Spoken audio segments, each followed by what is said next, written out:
नमस्कार, मैं स्वतंत्र कुमार और आप सभी का स्वागत करता हूं आपके अपने चैनल शॉर्ट हैंड टीम पर। तो दोस्तों, आज की इस वीडियो में रामधारी सिंह गुप्ता खंड 2 के प्रतिलेखन संख्या 73 के डिक्टेशन को हम लोग लेने वाले हैं। इसे हम दो अलग अलग स्पीड में लेंगे, पहली बार में 90 की स्पीड में, तो दूसरी और आखिरी बार में इसी डिक्टेशन को हम लोग 100 की स्पीड में लेने वाले हैं। लेकिन अगर आपको ये नहीं पता है कि इसे संकेत लिपि में किस प्रकार से लिखा जा सकता है, यानी इस प्रतिलेखन के प्रत्येक शब्द की आउटलाइन क्या होगी, तो आप हमारे शॉर्ट हैंड टीम ऐप को डाउनलोड कर सकते हैं। ऐप का लिंक इसी वीडियो के ठीक नीचे डिस्क्रिप्शन बॉक्स में आपको मिल जाएगा। ऐप को डाउनलोड करके इस प्रतिलेखन के प्रत्येक शब्द की आउटलाइन को आप जान सकते हैं। तो 90 की स्पीड में आपका डिक्टेशन स्टार्ट होगा 5 सेकेंड के बाद। तब तक के लिए आप रेडी रहें।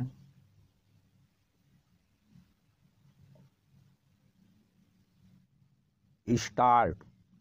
महोदय, मेरा यह हार्दिक विश्वास है कि जो बड़े बड़े काम हमारे सामने हैं, उन्हें करते समय आप भारत के इस प्राचीन तथा चिर नवीन संदेश को याद रखेंगे और छोटे उद्देश्यों की तुलना में राष्ट्र और मानवता के हित की ओर अधिक ध्यान देकर सहकारी प्रयास की भावना से कार्य करेंगे।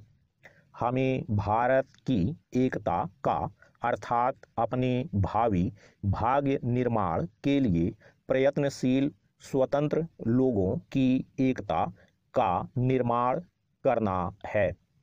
इसलिए हमें उन सब प्रवृत्तियों को जो इस एकता को छीड़ करती हैं तथा हम लोगों में एक दूसरे के बीच दीवारें, सांप्रदायिक दीवारें, प्रांतीयता की दीवारें और जात पात की दीवारें खड़ी करती हैं, खत्म कर देना है। अनेक राजनीतिक और आर्थिक विषयों पर मतभेद होगा और होना भी चाहिए, किंतु यदि भारत और उसके लोगों का हित ही हमारा प्रधान उद्देश्य हो और हम इस बात को समझें, जैसा कि हमें समझना ही चाहिए, कि इस हित की प्राप्ति पारस्परिक सहयोग और लोकतंत्रात्मक रीतियों से ही की जा सकती है, तो ये मतभेद हमारे सार्वजनिक जीवन को समृद्ध ही करेंगे। मेरा आपसे निवेदन है कि आप इसी दृष्टिकोण से देश की समस्याओं को हल करें और संसार के अन्य देशों के साथ निर्भयता पूर्वक और मैत्रीपूर्ण ढंग से व्यवहार करें। आज सारा संसार किसी आने वाली विपत्ति के भय से भयभीत है। किसी व्यक्ति अथवा किसी राष्ट्र का उत्कर्ष भय से नहीं होता, वह तो जैसा हमारे प्राचीन ग्रंथों में लिखा हुआ है, केवल अभय से ही हो सकता है। पैरा। हमने संसार के सभी देशों के साथ बराबर मैत्री की नीति बरती है और यद्यपि कभी कभी इसके बारे में भ्रांति हुई है, तो भी इस नीति को दूसरे लोग अधिकाधिक समझने लग गए हैं और इसका परिणाम भी अच्छा हुआ है। मुझे विश्वास है कि हम इस नीति का दृढ़ता से पालन करते रहेंगे और आज संसार के अधिकांश भागों में जो तनातनी है, इस प्रकार उसको कुछ कम करने का प्रयास करेंगे। भारत सरकार दूसरे देशों के मामलों में हस्तक्षेप नहीं करना चाहती, क्योंकि हम अपने देश में दूसरों का हस्तक्षेप पसंद नहीं करते। जहाँ कहीं संभव हुआ है, हमने सहयोग से ही काम लिया है और हम शांति स्थापना में सहायता देने के लिए सदा तत्पर हैं। हम अपनी सहायता का भार किसी पर लादना नहीं चाहते, किंतु हम इस बात को समझते हैं कि आज के संसार में कोई भी देश बिल्कुल अलग होकर नहीं रह सकता और यह अनिवार्य भी है कि अंतर्राष्ट्रीय सहयोग बढ़ता रहे ताकि सुदूर भविष्य में मानव जाति की उन्नति के लिए संसार के सारे राष्ट्र महान सहकारी प्रयास में सम्मिलित हो जाएं।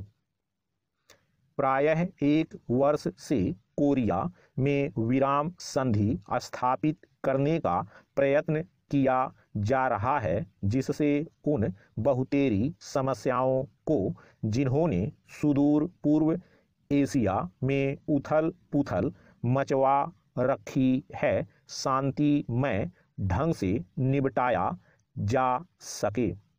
मैंने कई बार यह आशा प्रकट की है कि ये प्रयत्न सफल होंगे। स्टॉप। दोस्तों, इसी डिक्टेशन को दूसरी बार में हम लोग 100 की स्पीड में लेंगे और आपका समय स्टार्ट होगा 5 सेकंड के बाद। तब तक के लिए आप रेडी रहें।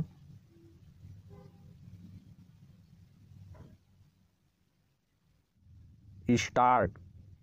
महोदय, मेरा यह हार्दिक विश्वास है कि जो बड़े बड़े काम हमारे सामने हैं उन्हें करते समय आप भारत के इस प्राचीन तथा चिर नवीन संदेश को याद रखेंगे और छोटे उद्देश्यों की तुलना में राष्ट्र और मानवता के हित की ओर अधिक ध्यान देकर सहकारी प्रयास की भावना से कार्य करेंगे। हमें भारत की एकता का अर्थात अपने भावी भाग्य निर्माण के लिए प्रयत्नशील स्वतंत्र लोगों की एकता का निर्माण करना है। इसलिए हमें उन सब प्रवृत्तियों को जो इस एकता को छीड़ करती हैं तथा हम लोगों में एक दूसरे के बीच दीवारें, सांप्रदायिक दीवारें, प्रांतीयता की दीवारें और जात पात की दीवारें खड़ी करती हैं, खत्म कर देना है। अनेक राजनीतिक और आर्थिक विषयों पर मतभेद होगा और होना भी चाहिए, किंतु यदि भारत और उसके लोगों का हित ही हमारा प्रधान उद्देश्य हो और हम इस बात को समझें, जैसा कि हमें समझना ही चाहिए कि इस हित की प्राप्ति पारस्परिक सहयोग और लोकतंत्रात्मक रीतियों से ही की जा सकती है, तो ये मतभेद हमारे सार्वजनिक जीवन को समृद्ध ही करेंगे। मेरा आपसे निवेदन है कि आप इसी दृष्टिकोण से देश की समस्याओं को हल करें और संसार के अन्य देशों के साथ निर्भयता पूर्वक और मैत्रीपूर्ण ढंग से व्यवहार करें। आज सारा संसार किसी आने वाली विपत्ति के भय से भयभीत है।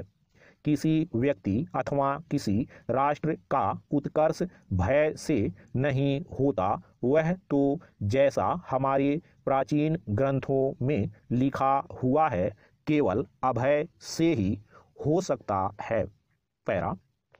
हमने संसार के सभी देशों के साथ बराबर मैत्री की नीति बरती है और यद्यपि कभी कभी इसके बारे में भ्रांति हुई है, तो भी इस नीति को दूसरे लोग अधिकाधिक समझने लग गए हैं और इसका परिणाम भी अच्छा हुआ है।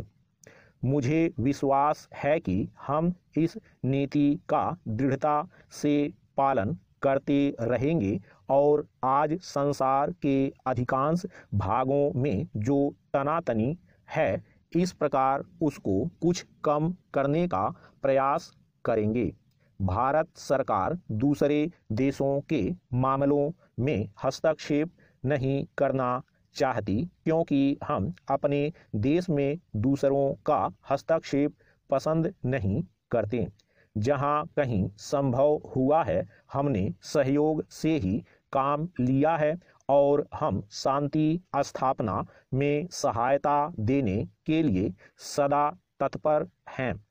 हम अपनी सहायता का भार किसी पर लादना नहीं चाहते, किंतु हम इस बात को समझते हैं कि आज के संसार में कोई भी देश बिल्कुल अलग होकर नहीं रह सकता और यह अनिवार्य भी है कि अंतर्राष्ट्रीय सहयोग बढ़ता रहे, ताकि सुदूर भविष्य में मानव जाति की उन्नति के लिए संसार के सारे राष्ट्र महान सहकारी प्रयास में सम्मिलित हो जाएं।